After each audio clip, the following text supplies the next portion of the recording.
Alam nyo ito mga kababayan kami po mga banateros, nakatira kami sa Pilipinas. Kami po'y nangangamba. Ha? Eto, gusto nyo ng truth? Gusto nyo ng truth? Truth, as in, nothing but the truth. Gusto nyo ng truth?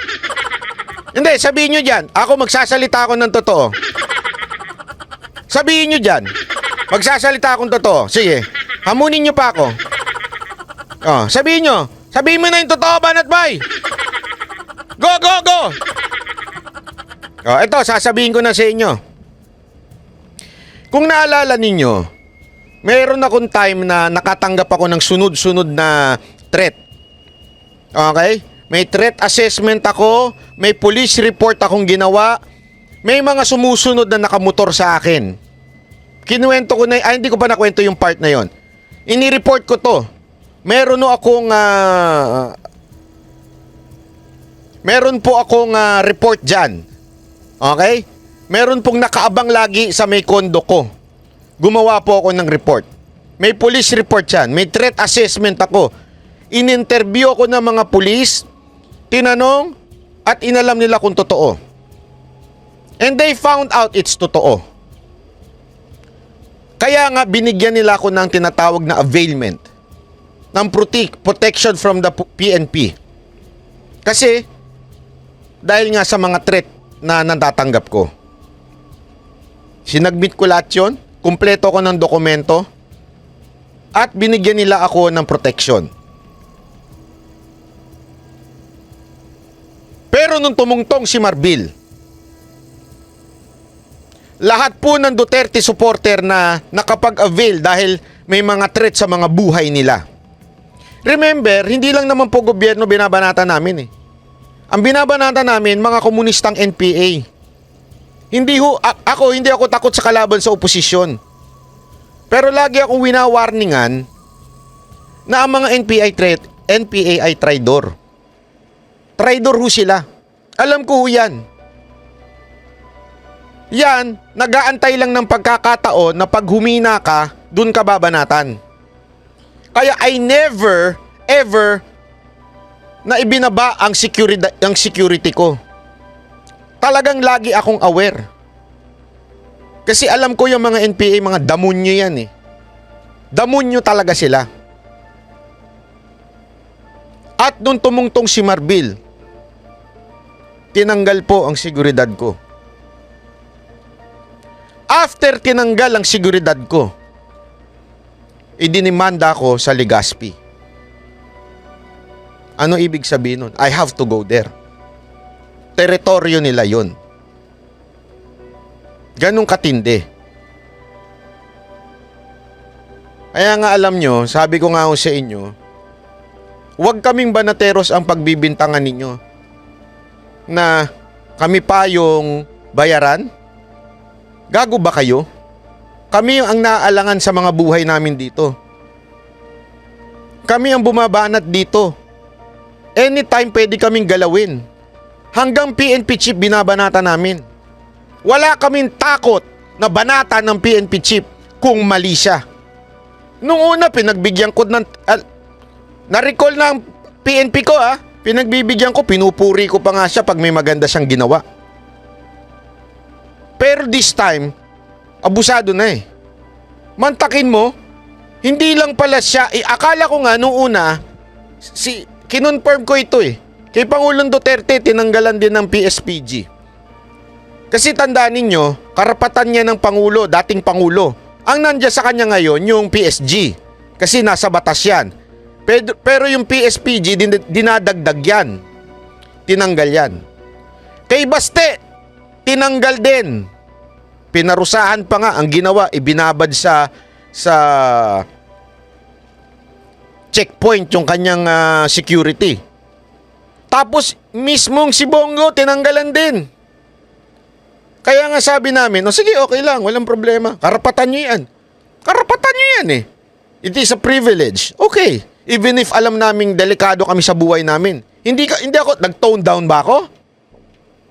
Nag-tone down po ba ako? Although we can hire private security, which I did. Pero ang tanong, eto, tumigil ba kami ng pagbanat? Hindi. Lalo nga kaming dumiin. Bakit to? Ay, hindi. Laban ko laban. Kasi kung kaya nyong gawin to sa amin, hindi ko pwedeng hindi ipaglaban ang mga ordinaryong Pilipino. Alam nyo, nag-isip na ako eh. Nag-isip na ako itigil. Sabi ko, tangina, this is not worth it. Ito to be honest this is not worth it. Napaisip na ako dun eh. Bakit? Tangina, may kaso. 2. Isipin nyo, gastos ko dun. Gastos ko yan Ako magbabayad sa abogado. Walang tutulong sa akin dyan. Gastos ko yan. Magkano yan? 500 kada kaso ko siguro. Mababa na yun. Kaya mamamatay mga Pilipino dito sa bahay natin eh. Pag sampa pa lang ng kaso, yari ka na eh. Oh, di ba? Tapos ano pa? Ang titindi pa ng pinagdadaanan natin. Hindi, walang biro Kaya nga sabi ko nga sa inyo, wag kami. Let's draw the line. Yung mga nagpipiling matapang na niya, mga putang ina nyo. Hindi kayo matapang. Nagtatago kayo sa ibang bansa eh. Andiyan kayo sa ibang bansa, tapos sasabihin nyo matapang kayo, di nga kayo sumusunod sa kumpas ng mga Duterte, matapang kayo. Tigil-tigilan nyo kami. Tapos kami pa ang pagbibintangan ninyo na bayad. O sa inyo na lang to. Gusto nyo, sa inyo, Hindi, ito, walang biro ito, Napag-isip-isip ko, tangina, this is not worth it anymore, Yung pakikipaglaban, not worth it anymore. Napaisip ako dyan. Sabi ko, mag-ano na lang ako, mag-TikTok na lang kaya ako. Okane. Alam niyo Okane? Di ba, parang gusto mo na, tapos ano pa? Lahat na gagawin sa'yo para gipiting ka. Tama, mali. Hindi ko naisip ko na yan. Sabi ko, it's not worth it. Pero alam nyo kung anong dahilan kung bakit nagpapatuloy pa kami? Gusto nyo ng tunay na dahilan? Isa lang. Isa sa mga dahilan. Dahil yung mga taga KOJC. Ito, walang biro ito Nung tinitignan ko sa kanila, yung nasa labas sila, napapaisip ako eh. Kung ako kaya ko kaya itong ginagawa nila? Kasi sila 24 oras nandun sa labas nakabang. 24 oras sila na nagbabantay, nagpapalitan lang sila. Sabi nga nung isang taga KOJC na nakausap ko, hindi ko lang sasabihin yung pangalan niya. Alam mo yan, si Banat Nay? Si Ma'am Nene, si Tita Nene. Yung matapang. Alam mo ba, Banat Bay, halos di natutulog yan. Kaya kami mga taga KOJC, nakita namin yung pagsabog yung Tita Nene. Kasi nakikita namin siya. Hindi yan yung boss na uupo sa opisina. Si Ate Nene, hindi yan yung uupo sa opisina tapos binantayan nyo na ba? Nandyan na ba kayo? Ito na, sino na susunod na kapalit? Hindi siya ganun. Si Ate Nene, siya mismo nagbabantay. Tita Nene, hindi ko alam kung anong ang tamang pangalan. Tita Nene. Talagang nagbabantay din siya. Kahit yung ibang mga pinuno ng KOJC, nagbabantay sila. Kaya nga nung nagpunta ako doon, somehow it was a wake-up call. Hindi nyo ba napansin, hindi ako nag-vlog last week? Marami sa inyong nagtataka ba hindi ako nagbablog? Napapaisip ako na maigi. Sabi ko, lahat ng kinita ko sa vlog, mapupunta lang sa demanda ko. Worth it pa ba? Napapaisip ka ng ganyan eh. Tapos, delikado pa buhay mo. Di ba? Isipin nyo yan Tapos, napunta kami, naimbitahan kami sa Davao to show yung Davao. Alam mo, nung pinuntahan namin yun, it was a blessing sa akin. Maraming salamat sa mga taga KOJC. Blessing talaga kayo sa akin. Without even talking, just seeing the people doon sa labas sa KOJC, alam mo yung napapaisip ka na, huwag ka na mareklamo. Ito nga mga to, 24 oras nag-aabang sa bahay dahil they have to protect yung kanilang kingdom eh. Di ba? O huwag ka na magreklamo. Yun ang ano sa akin ng Lord na parang, rereklamo tayo. Kasi minsan, ito totoo ito nasa Biblia din po yan. Sometimes kasi we think na hindi, yung ating pinagdadaanan ay hindi pinagdadaanan ng iba. Kasi ang demonyo. Hindi, totoo. Ang demonyo kasi demonyo. Ganito ang demonyo Pag dumaan ka sa problema, ididikdik niya sa'yo. Tingnan mo na. Ikaw lang ang dumadaan sa problemang ganyan. Galit sa'yo ang Diyos. Ikaw na ang pinakamasamang tao. Kasi nga, di ba, tandaan niyo anong tawag sa kanya? Sa demonyo? Di ba, nakalimutan ko na ang tawag sa kanya, pero siya yung taong nagko-condemn. Siya yung tao. Siya yung pinaka nagko-condemn. Kukondenahin ka niyan. So pag may problema ka, ipagdidikdikan niya, masama ka kasing tao, kaya ka nang kakadaan sa ganyang problema. Bakit ikaw lang ang ganyan? Yung gaganunin ka niya. Na parang ikaw lang ang pinakamasamang tao. Na ikaw na pinakamatinding problema sa buhay. Yung ganun Pero, if you would open your eyes, makikita mo na hindi lang ikaw dumadaan sa ganyan. Yung iba mas matindi pa nga. And yet, kumakapit sila. Tapos magrereklamo ka sa maliit na bagay. Kaya, walang biro. Kaya po, sa totoo lang, nabibless po ako dun sa mga taga KOJC. Kung may nanonood po ng mga taga KOJC, laban tayo. Thank you. Thank you sa inyong pakikipaglaban. Dahil sa inyong pakikipaglaban, ako po ay lumalaban din. Alam niyo, hindi mo madali. We can live a peaceful life.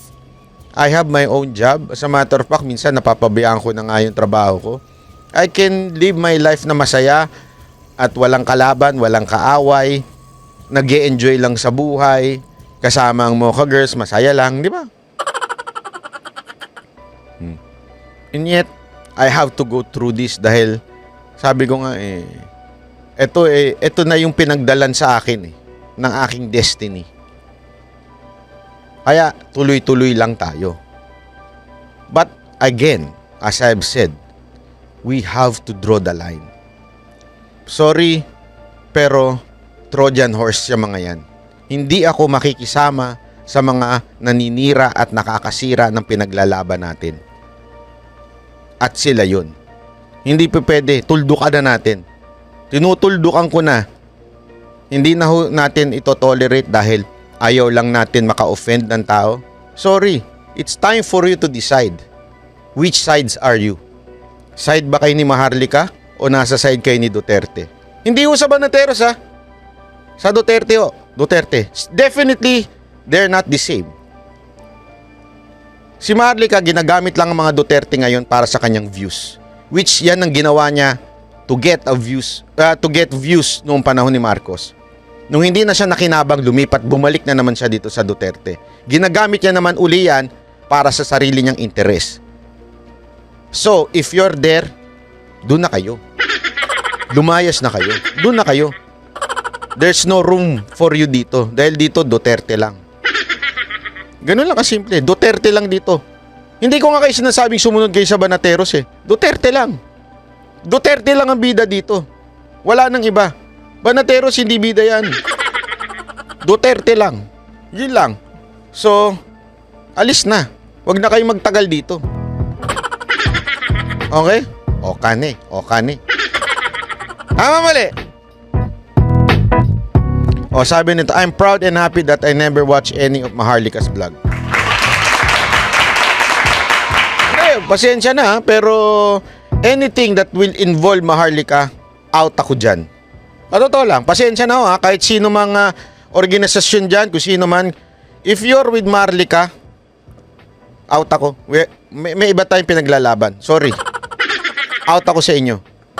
Hindi ako sasama sa inyo. Ganun lang kasimple. Kasi alam na alam ko karakas ni Maharlika. Hindi yan sa mga Duterte, ginagamit lang yan ng Duterte. Ano na natin to, let's draw the line. Ginagamit lang yan ng mga Duterte. So kung kayo gusto nyo yun, bahala na kayo sa buhay nyo. Ito, panoorin pa natin to.